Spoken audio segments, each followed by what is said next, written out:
Hey everybody, it's Luke with the Sandpoint Podcast. Today we're going to be looking at episode title 12, The Great Divide. Cue the banjo music because we got an Asian donkey show starting. All right, we braved the bureaucratic storm so you don't have to waste another weekday afternoon on it. This week, November 10th, yesterday at the Bonner County Courthouse, the land use meeting, a 3-hour-long odyssey through red tape, circular logic, and philosophical meaning of snow sliding off a barn roof. Pretty exciting stuff.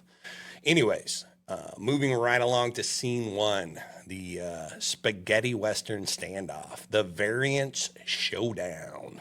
All right, this meeting kicks off with Commissioner Asia Williams asking, should we allow a 30% variance or limit it to 20%?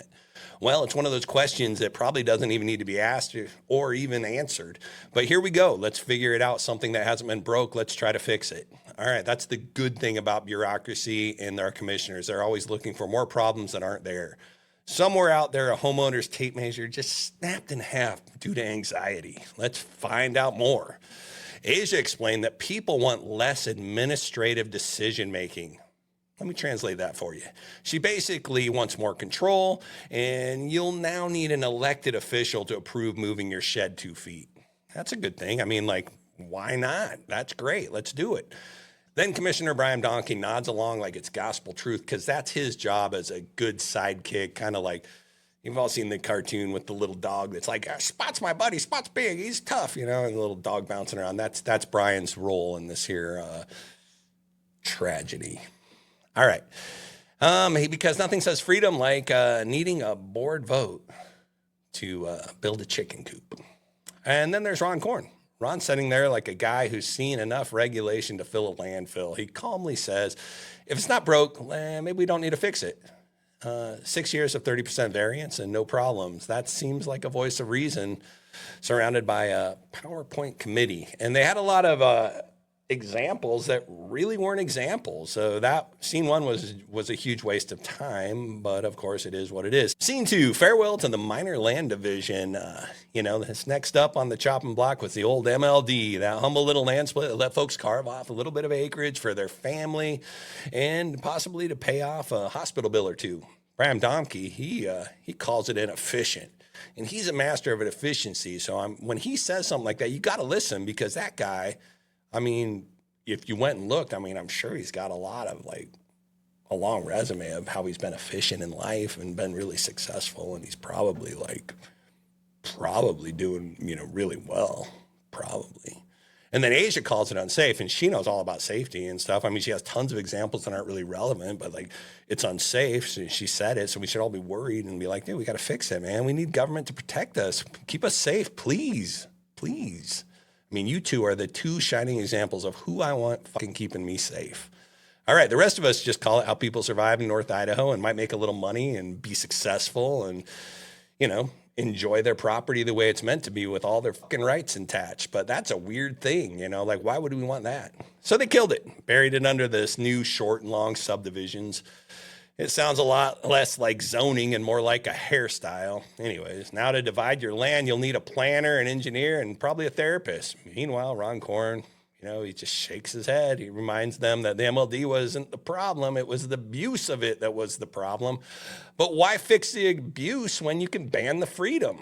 That's what these guys do. Why fix a problem when you can just get rid of the freedom? You don't need all these freedoms. You don't need your full basket of rights with your land. You need the government to look over it and make sure that, that you use it how they want you to use it, not necessarily to your fullest enjoyment of it. That's what I did when I bought it. I wanted the government to really regulate me and not allow me to have my full basket of rights. All right, moving on. Scene 3, the family exemption circus. There's a lot of fiddle playing going on here. Yeah, Asia decides families should still be able to divide property. That was kind of her to give us that, Up to 4 parcels. Brian Donkey chimes in that 10 might be better. 10? What is this guy? These people are stupid as fuck. They want to ban it over here, increase it over here. They're the dumbest people ever. They have no idea about land use. They've never been land use professionals. They're meddling in places they don't even understand, but I digress. Ron Korn, steady as ever, says four's fine. That's a balance point. I personally, I have 8 kids. I think it should be as many as you legally can do. If it's a 5-acre minimum place and I have 40 acres, well, guess what? I'm going to chop it up into 5-acre parcels, and I should be able to do that. There should be no problem with me creating 8 parcels out of that 40 acres. All right.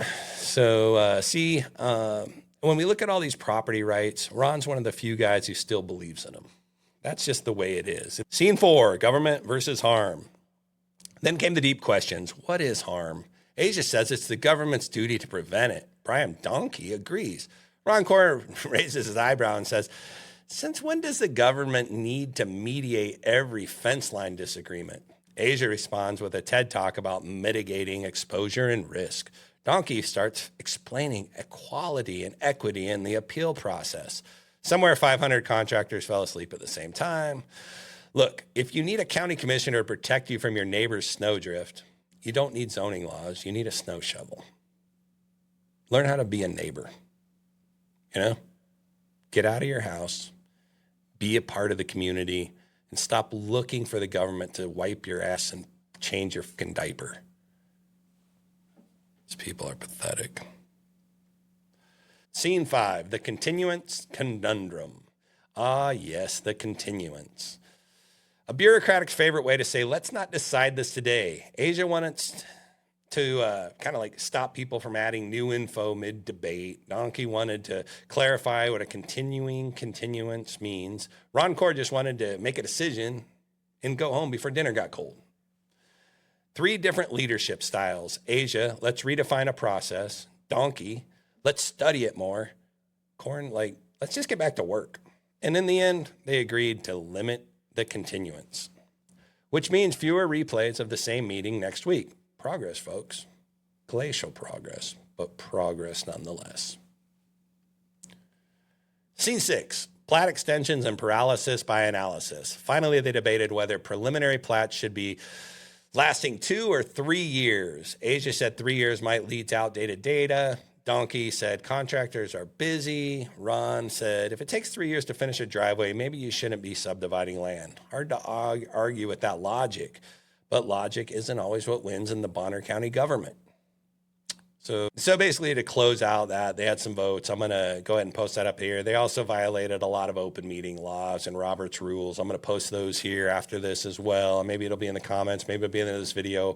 I'm heading over for a little vacation tomorrow, so I'm kind of in a hurry. So I'm just going to crank this out and not really polish it up too well. But to sum everything up, variances are smaller, but meetings are longer. Minor land divisions are gone, but major land confusions have been added. Family exemptions are intact, assuming you can prove that you're genetically related and in compliance with 12-613B. And public comments are closed for your convenience, which is a violation. They went into continuance and then violated the ability for people to make comments. You can't make it up. And it's like if I'm from the government and I'm here to help you, had a sequel, and this time it's all about fence setbacks. But credit where credit's due, and at least Ron Korn showed up and was ready to defend your actual property rights again like usual, while the rest of them were defending paragraph breaks. Thanks for listening to the Sandpoint Podcast. Remember, when the county talks about mitigating harm, it usually means your wallet's getting robbed. Stay free, build smart, and don't forget to check your variance. All right, until next time, have a good day.